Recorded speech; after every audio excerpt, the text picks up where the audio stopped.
Құрметті оқырман қауым, Қазақстанда 2021 жыл тәуелсіздік жылы деп жарияланды. Осыған орай «Бір ел, бір кітап» республикалық акциясы ел тәуелсіздігінің 30 жылдығына арналды.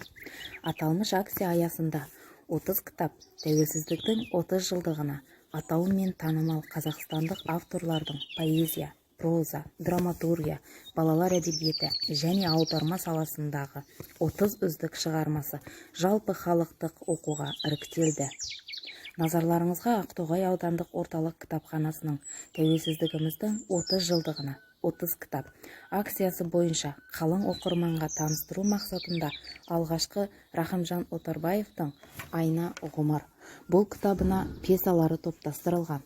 Тарихтағы табандылық пен тамырдағы тектілікті ұштастыра отырып, адам мен қоғам, тұлға мен тобыр тартысқан замана шындығын бүкпесіз суреттеген автордың әр туындағы айтар ойын ойлы оқырман өзі саралар.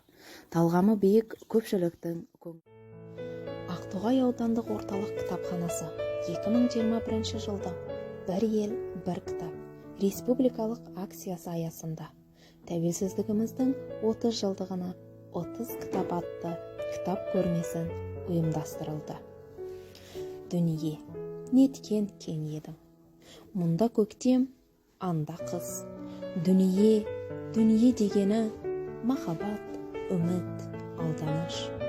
Махаббат, үміт, қыс жазы. Қонысын тапты кеудемнен, өмірдің екі ұстазы шәкірт боп соған келеммен. Деп жырлайды қазақтың көрнекті ақыны Жұмекен Нәжмединов. Сіздерге Жұмекен Нәжмединовтың өлеңдер мен дастандар жиынтығын ұсынамыз.